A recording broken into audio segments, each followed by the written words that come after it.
Why is your state so important? Stay tuned.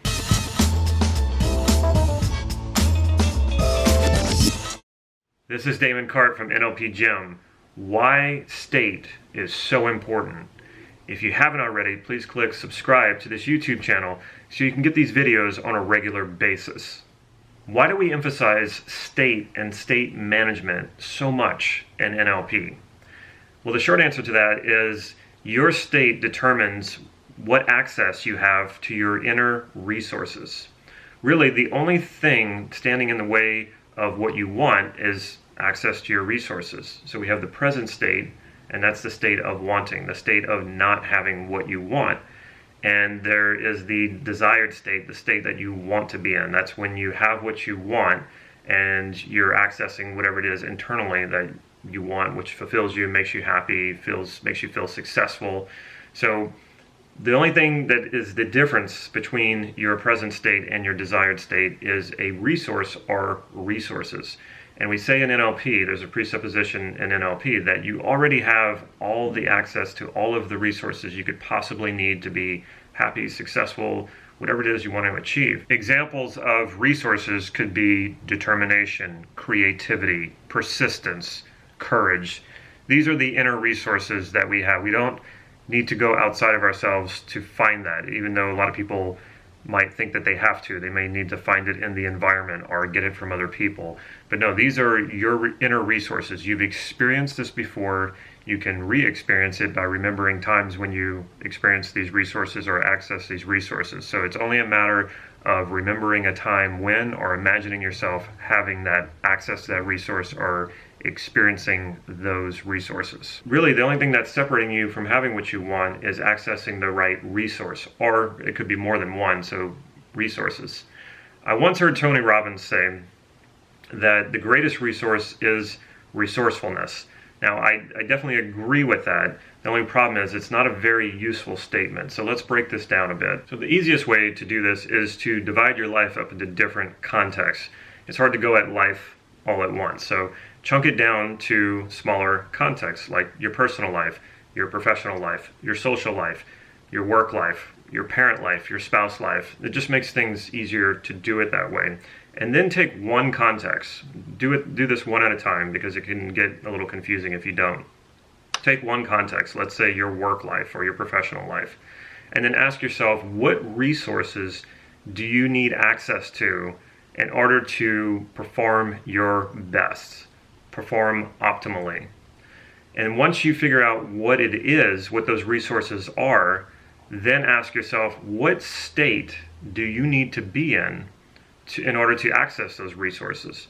And once you understand what that is, then you can label it and call it your workflow state, or whatever it is you want to label it. And then you know that that's the state you need to be in. That's the optimal state to be in order for you to perform your best, because you have access to the proper resources. If you're struggling with finding the resources, what you might want to do then is go with the state first.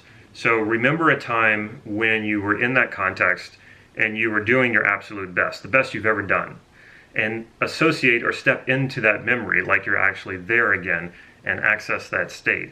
And once you do that, then ask yourself, what resources do you have access to? What relevant resources do you have access to in this state that is making it possible for you to perform the way that you're performing, the way that you want to perform? It's important to name the state so that when you're in that context, you can just call it back up. The naming of the state almost becomes like an anchor. You can call it, well, like I said, your workflow state. So when you're at work, you go, oh yeah, workflow state. I know what resources I need to access when I do that, and then just access them. Now you might be thinking you want to be in a state where you have access to all of your resources all of the time, all at once.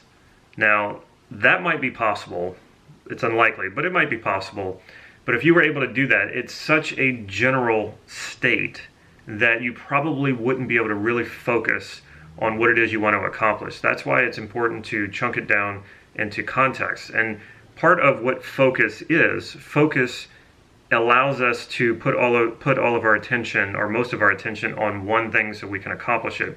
So it's going to exclude some resources. You're going to exclude some resources out of that state, but that's necessary in order to focus on what it is that you want. So you're actually deleting some of that out. Now, that sounds like it's a bad thing, but no, it's a good thing. It can be a bad thing. I'll get to that in a moment, but it's a good thing because that allows you to focus those resources on exactly what it is you want to accomplish in that context. And then when you step out of that context, then you can step into a different state and access different resources. What are some states that you don't want to be in, the states that you want to avoid? States like anger, panic, fear. These are the states that you want to avoid. Now, there are some good things about fear and anger. They're not good states to stay in, but fear and anger can actually be a good thing in the sense that it wakes you up. It can wake you up to injustices. It could wake you up to dangers that are coming your way. So they're good as a wake-up call. They're not good states to stay in, and the reason for that is fear, anger, and panic is an extreme narrowing of your awareness. And when that happens, that narrowing cuts out or deletes out a lot of your resources. And you hear people say that all the time. Don't make decisions out of fear. Don't make decisions out of anger and panic. Or don't panic in a crisis situation. It's a hard thing to not do. But it's important not to, because you're cutting yourself off from all your resources. And that is what panic is. You feel like you have zero resources. And it's not that you don't have any resources. It's just that you can't access them. Fear and anger, you can probably access some resources, but very few. So it's not a good idea to make decisions or try to resolve problems or try to achieve something coming from those states. These are what I call scarcity states, and they're scarcity because they're not rich in resources, they're lacking in resources. Remember, every state has its limitations, and this is why it's really important to map this out ahead of time. Map out ahead of time what states you need to be in to access the right resources in any given context. If you chunk this down and you map it out ahead of time, then you don't get into this problem of being distracted with other resources or being distracted with your focus not being where it needs to be. So when you map this out ahead of time and you step into any of these contexts, you know what state you need to be in to access the right resources and what resources you can leave out. When you're able to do that, this will heighten your ability to focus and concentrate and effectively and efficiently achieve what it is that you want in whatever context that you're in. It's also super important to be in a state that aligns with the context that you're in, because if it's not aligned, what you might end up doing is, and a lot of people do this, it's very unconscious and it creates problems, but if you bring this into consciousness and you map it out ahead of time, you won't have this problem.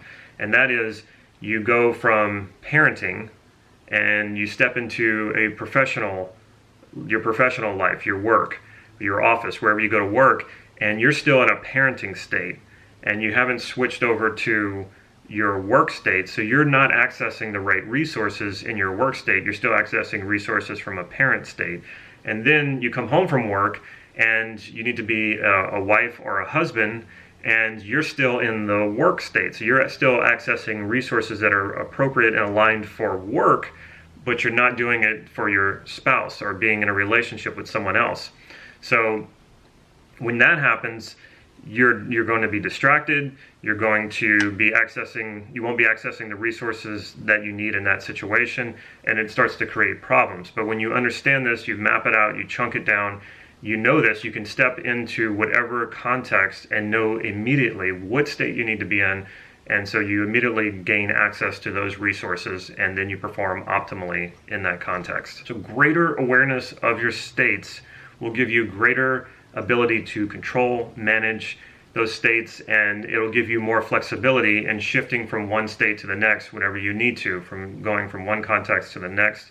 You'll be able to have more flexibility. The more awareness and consciousness you have around these states and around these contexts, you'll be able to shift much faster. And life it's happening fast, and sometimes you get thrown into a context before you even realize you're in the context, and this will give you that ability to realize, oh, I need to shift over to this. I need to be in this state in order to be the person I need to be the performer I need to be in this particular context. The main goal here is to be at your best in every context that you're in. Not to be better than anyone else, but to be at your best. And the way that you're going to do that is to understand it and pre-frame it first. Know what you need in each situation first, and just know that there's not one super state that is appropriate for all contexts. You need to define which state is appropriate for each context. When you do this ahead of time, you will learn to perform at your best in every area of your life.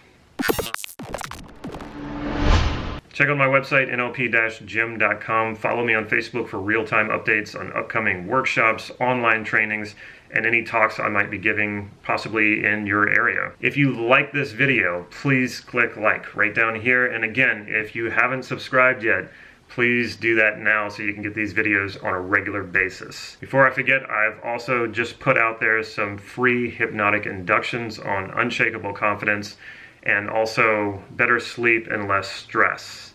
Check those out on my website. Take care.